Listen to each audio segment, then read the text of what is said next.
Hey, comment ça va? J'ai enfin reçu les manettes de ma PS4. Oui, celle dont je parlais dans ma première vidéo qui est sortie il y a plus de 3 mois. Bon, j'avoue, le vrai nom de cet accessoire, c'est pas manette de PS4, mais plutôt fixation dorsale de commande pour DualShock. Putain, il y a une mouche qui tourne autour là, elle est en train de me gonfler. Putain, il y en a deux même. Bon, je pense qu'on est tous d'accord pour dire que c'est bien trop long et chiant à dire, donc on va juste appeler ça palette pour manette PS4. Bon, je pourrais vous raconter ma vie pendant 1 heure pour vous raconter toutes les galères que j'ai eues avant de les recevoir. Mais bon, comme je pense que vous n'êtes pas là pour ça, je vais pouvoir commencer à vous donner mon avis dessus. Donc, ces fameuses palettes, vous allez les recevoir dans cette boîte. Donc, je vais pas vous faire un unboxing dessus parce que je l'ai déjà ouverte. Tout simplement pour pouvoir les tester, vous faire un avis complet dessus. Mais bon, je vais quand même vous l'ouvrir pour que vous voyez un petit peu à quoi ça ressemble. Donc voilà, là, la boîte se présente comme ça, tout simplement. Donc, quand vous allez l'ouvrir, vous allez retrouver juste vos palettes ici, emballées. Et le petit livret. Donc vos palettes sont protégées avec ceci.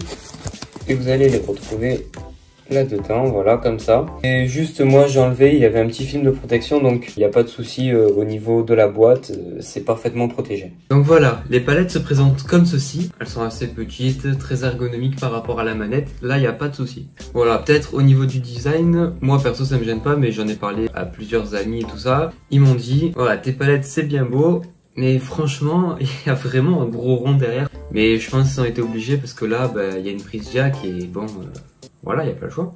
Donc voilà le rendu de la manette avec, voilà derrière. Donc là, quand on appuie, on peut voir qu'ici, il y a un petit écran pour pouvoir afficher les différents boutons qui sont tout simplement attribués. Donc, vous allez me dire comment ça marche. Alors moi, j'avais regardé un peu des vidéos dessus avant de les recevoir. Et c'est vrai qu'au début, j'avais pas tout bien compris comment ça marchait. C'est très simple.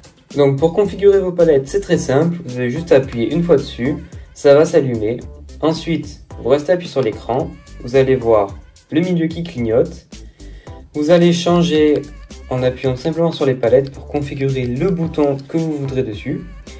Et pour terminer votre configuration, vous restez appuyé et voilà. Vous avez aussi la possibilité de changer de profil, donc P1, P2, P3 en appuyant juste 2 fois sur l'écran. Alors, au niveau de la prise en main, on va dire que c'était un petit peu galère au début. J'ai mis pas mal de temps à m'adapter parce que j'avais jamais utilisé des palettes. Donc peut-être ceux qui ont déjà eu des scuffs, des burns ou quoi, ils vont peut-être mettre moins de temps à s'adapter.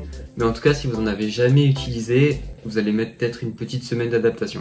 Après, on s'y habitue, on les sent même plus et c'est juste un plaisir.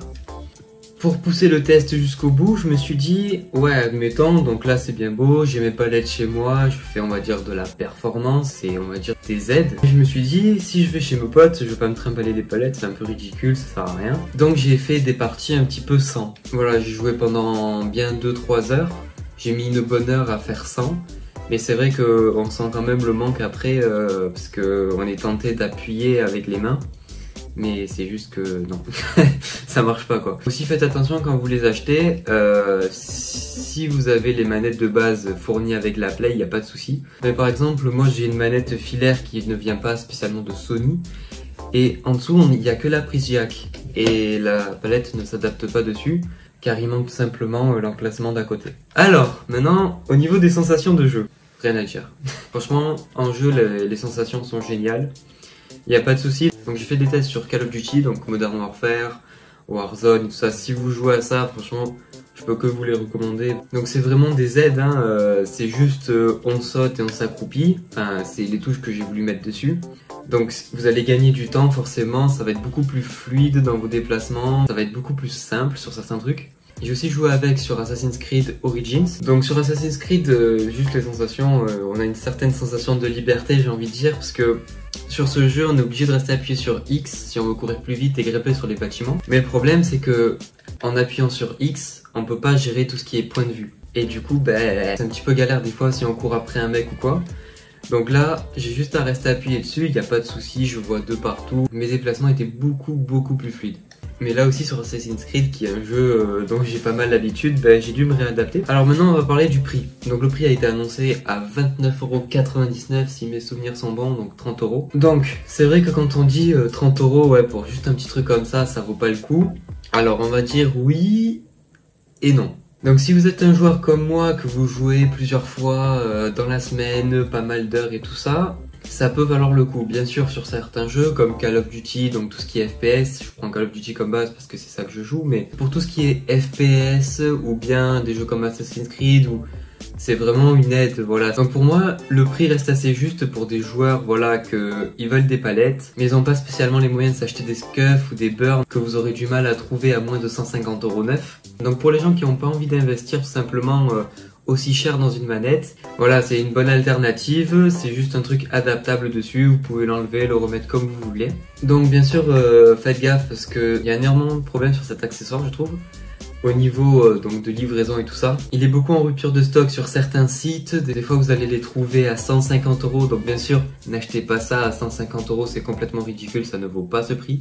Donc si vous voulez en avoir, regardez sur plusieurs sites et tout ça, mais faites attention, il doit y avoir plein d'arnaques, donc prenez votre mal en patience. Je sais que moi j'ai mis 3 mois à les recevoir, je les avais même précommandés 10 jours à l'avance et voilà. Voilà pour ce qui était des palettes de Sony, j'en suis personnellement très satisfait, je suis vraiment content de mon achat.